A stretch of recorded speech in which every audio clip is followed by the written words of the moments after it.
Hi, hello, welcome to Devon Monk's Works and Worlds. We are on Monday Monk 35. 35, we are in October. We only have 3 more months until 2022 is done, and we are on to 2023. Wow, the year went by so fast. Thank you for stopping by to spend a little time with me. Hang on, I have to move this giant hammer. This is dumb. I don't know why I have this giant hammer. Move that out of the way. I don't want to hit it and knock it on my foot. Okay. Thank you for spending some time with me. If you find me on a Monday, thank you for stopping by. If you find me some other time, I really appreciate you checking in and seeing what this is all about. What's it all about? I am a USA Today bestselling author. I write fantasy novels, generally urban fantasy. And I do this little check in once a Monday just to say how things are going with writing, how they're going with knitting, because I also knit toys and give them away in my newsletter, and how things are going just in monk life in general. So I'm going to dive right in. Writing is going well. Thank you. I have twice with this book, Wayward Sky, had this unusual thing happen. This hasn't happened with any of my other novels, and I've written, I don't know, 30 or some novels, depending on how you want to count it up. I have dreamt the solution to what I was trying to figure out in my novel twice now. So I introduced a character early in the book, and I thought, okay, I'll figure it out as I go. I know I need that character in there, and I'll figure out all the little minutia about the character. And then I dreamed, and this was about several weeks ago, I dreamed who that character actually was and how they connected to the story. And I'm like, that's amazing. I've never done that. I've never dreamt the answer to who a character is and what their motivation is and the secrets that they're keeping or not keeping and all this good stuff. So that happened a few weeks ago. And then night before last, it happened again. I was thinking about this other character that I introduced and why was she connected the way she was and what did she really want and what was going on. And and I dreamt the answer again. I now know what that character is going to do, her secrets that she's keeping and how she fits into the story. So I'm kind of messing with this collar because I don't know, I don't wear a collar very often, but I wanted to wear like October colors. So got the collar going. Anyway, so I'm very excited that thank you subconscious. So writing is going well because now I know two solutions to questions that I was kind of struggling with. And I am continuing to do the 100-day writing challenge. I have not missed a day yet. So that's going well. I can't remember how many days I've been at it, but it's been over 2 weeks. So I'll tell you next Monday how many days and that I haven't missed a day in writing and that I have at least gotten the minimum amount of words of 250 words a day. So that's going well and I'm really enjoying that writing challenge. So yeah, writing's going well. I want to get this book done. I want to get it in my copy editor's hands and I want to get it out to you before the end of the year. And I think that's all going to happen all in a row. So that's going good. Okay, how is knitting going? Knitting's going well. I last time talked a little bit about how knitters really like knitting for a cause. I told the story, so I won't go over it, but like even when there were little birds, they were either chickens or penguins that had lost their feathers and the word got out. Boy, the knitters are making little sweaters for those birds for years, for too long actually. Like knit, it's, because the story kept going around, people kept hearing about it and wanting to knit sweaters. So I didn't want to be in that kind of a situation with trying to do some good for Ukraine. And also I like to knit. But what I decided to do instead is to donate some money to the refugee funds for Ukraine.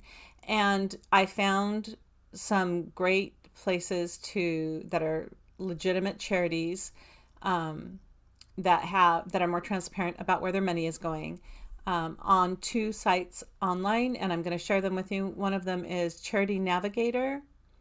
I'll put a link down below for that, and the other one is Charity Watch, and they tell you how they rate the charities and how they know if the charities are actually following through with getting the services to the cause. And there's not just Ukraine cause, there's like cancer charities and hunger charities and wildlife charities, and there's all sorts of charities. So if you are looking for something and you don't know where to go, that's a good place to start. There's always local, which one of my viewers reminded me in the comments of last video that, we have local homeless here in my area who would probably be happy for a hat if I could get a hat to someone locally that could get it to someone who needed it. And I might go that route with knitting as a charity gift. But I'm definitely going to donate some money to the refugee funds because I know they will be able to spend it on whatever for the refugees most need. So that's what I'm going to do. So with that kind of off the plate, as far as trying to knit a hat or hats for the Ukraine, trying to get them to someone who can get them there and all that kind of off the plate, I decided, maybe it's selfish, but I don't do this very often, I want a new hat. And I know if you were here with me earlier, you saw that wild, what was it called? It was called like festival hat or something that I made, which I love. And yes, I have worn it, the one with the giant point. But I wanted to make a winter hat, and I wanted to make something that felt very snowy and cozy and wintry. So I started it, and I got 500 stitches into it, about, over 500 stitches, but about 4 rows into it, and realized I had twisted it in the round, because when I joined the stitches together to create the knitting in the round, I put them in the wrong place. So basically I'm knitting in a figure 8, which a figure 8's not going to look good on my head. So that's a rookie mistake. I swear, in the very first knit in the round patterns I ever saw, the first thing it says is join stitch as if to knit in a round, be careful not to twist stitches. And almost every single pattern repeats that: careful not to twist stitches, don't twist the stitches, make sure you don't twist the stitches. What did I do? Twisted the stitches, ripped the whole thing out. And I haven't restarted it again. And why am I laughing? It's because, I'll let you know a little secret, it almost always takes me 3 running starts on a knitting project. And luckily I tend to fail pretty quickly. But, I usually get a little way into the knitting project and something isn't right. I've picked the wrong yarn or the wrong needles, or I've read the pattern wrong. I've done that a lot. Or like with this, I twisted the stitches. So that's one start out of the way. So now I just got 2 more starts to go, and then I'll have a hat. This is a color worked hat, so yeah, that's going to be fun. I have done color work hats before. Maybe I'll share them in an upcoming video. Color work is where you purposely make designs out of different colors when you're knitting. So, and it's fun. I like it. It's a knitting technique that I enjoy. So yeah, knitting a hat. And I also have a toy to knit for the October newsletter, and I also have a toy that I want to knit for my son and one for myself. So again, lots of knitting coming up, and hopefully I'll get some time to do that. The evenings are definitely getting darker quicker, so that's always good knitting time. So yeah, knitting's going well. Okay, and last thing, our garden, I know I keep talking about this, but it's kind of laid down. We thought we'd get a bunch of plums, but it turned out that a lot of birds and bugs got the plums. So we gave plums to the wildlife. We got a few, but it didn't end up being the big bushels of plums that we were hoping for, because I was going to make like some chutney out of it or something, or plum jam, and that's not going to happen. But we did bring in enough tomatoes that we could make our first tomato sauce. So we brought in some tomatoes, boiled them down, and have that back for tomato sauce. And I think we'll get another batch or 2 maybe before the year ends, depends on our sunlight situation. If I'm up for it, I'm going to try to bring in those Concord grapes that I was talking about that, ate all of our trees in the backyard. Bring those in, harvest them, and see if I can't make some grape jelly. I don't know. My grandma used to make grape jelly, so I'm going to try it. I'm going to try grape jelly. So yeah, the garden's going well. It's definitely, we're having warm weather, which is a little weird for the beginning of October. We're in the 80s Fahrenheit, but I'm hoping it'll turn off and be cool days here pretty soon. Okay, let's see what else. I said that I got new glasses last time, and that maybe I'd show you. Okay, the eyeglass lady talked me into these, and I don't know if I love them or not. I'm afraid I don't like them a lot, but I don't hate them enough to get rid of them. So I'm going to show you my glasses, okay? Are you ready? Be kind in the comments. So there they are. What do you think? Are they cunning? So they're a little more cat eye than I usually wear. I usually wear very straight glasses. Ooh, you can really see the reflection of the light on those. But there, what do you think? Do I look like a writer? What I do like about them is we got them at Costco, and the lenses, I have the same prescription as I had in my last pair of glasses, and the lenses seem really clear and the correction seems really sharp, and I really like that. And I don't know if it's because they have a better lens maker, or or if it's just that my old glasses were so scratched up that I couldn't hardly see out of them, and they were really scratched up, so it's probably that. Okay, so glasses. And then I did want to talk about one other purchase that we recently made. I can't believe we did this, but I'm really excited about it. We bought an electric car. It is plug-in only. It is 100% electric, and we bought electric charger. It's basically the same kind of plug-in that you would use for your oven or for your dryer, clothes dryer. It's a 30 amp. We had that installed outside so we can charge the electric car outside, and we just got it like a couple weeks ago. We haven't bought a new car in like 21 years, so we hold on to our cars for a long time before we get a new one. So it was time. It was time because, well, our other cars are 21 years old. That's one of the reasons. But it was just time. So we got a 2022 Chevrolet Bolt EUV. So it's their sports utility version of their Bolt, but I got to tell you, it's a compact car. It's not it is not a sedan, but it has a hatchback. It seats 5 if you want to be extremely cozy with your neighbor in the back seat. But it runs like a dream. It drives like a zippy little race car with that battery underneath it, because that's where they have to put the battery. It corners like a dream. Like I'm gonna try real hard not to speed, because this little baby can go. It's quiet. It rides well on the road. We don't feel a lot of road vibration through it, and it has a lot of safety features. It has like if a car is too close to one side, it beeps on and shows you, or yeah, if you've left something in the back seat, it pings and says you've got something in your back seat. Which, remember, I haven't had a new car for 21 years, so this might be what's on all cars, but we haven't had it in our car. And so it's the interface, the dials and the screens and everything are they're very intuitive, really easy to tell. Yeah, that's how you turn on the radio, and yeah, that's how you do the air conditioning or whatever. So we're very excited. My husband and I will be sharing it because I work from home, so I don't have to drive somewhere every day.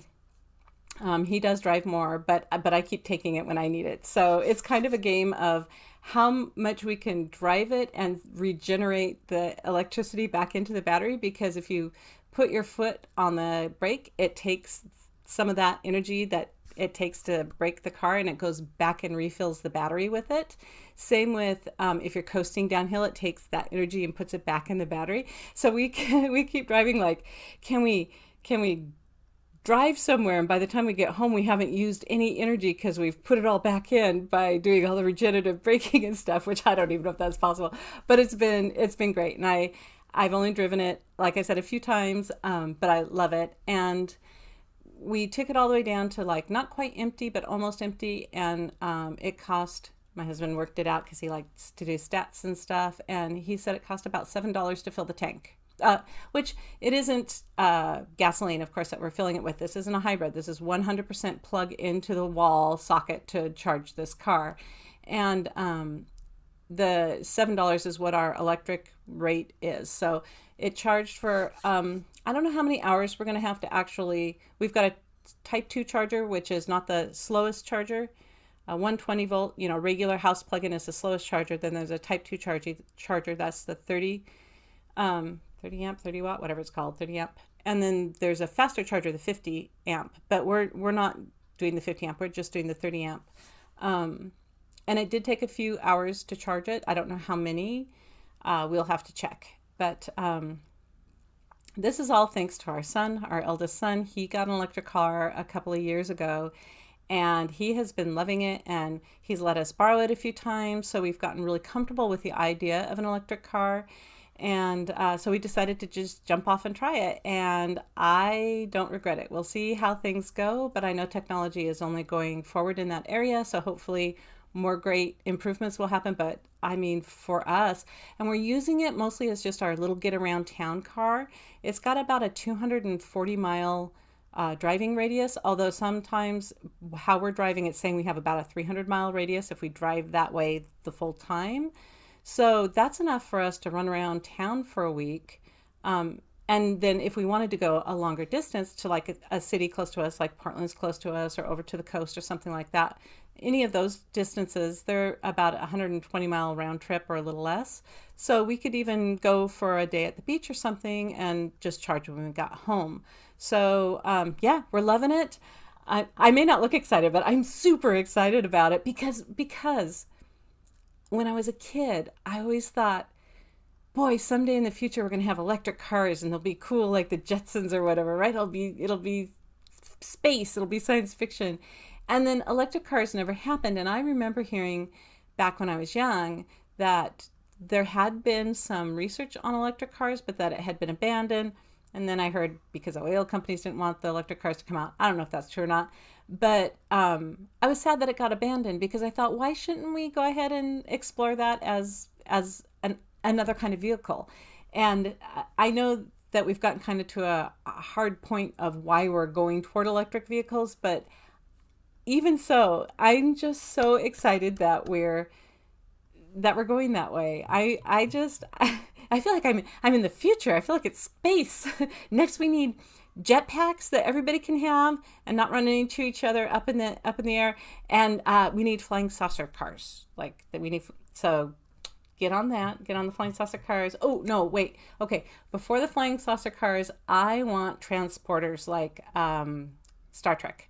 I want to be able to just be in one place and zoom over to some, get sent in particles of light and whatever matter and show up somewhere across the country. I want that instead of airplanes. So I will trade in my jetpack and my flying saucer car if I can get a transporter. So hey, if you're out there thinking about stuff, those are definitely some things that I would love to see.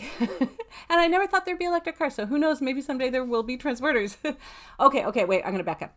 Before transporter, I would just take a high-speed rail system in the United States. Oh my gosh, give me trains that go fast to every major city and I would be thrilled. And make them electric. That's not asking too much, right? No, that's not asking too much. Okay, that's it. So yes, things are going well. I want to thank you for stopping in. I know I've talked your ear off. Happy October. I hope you're getting some great weather, and I will see you next week. Have a good week. Bye.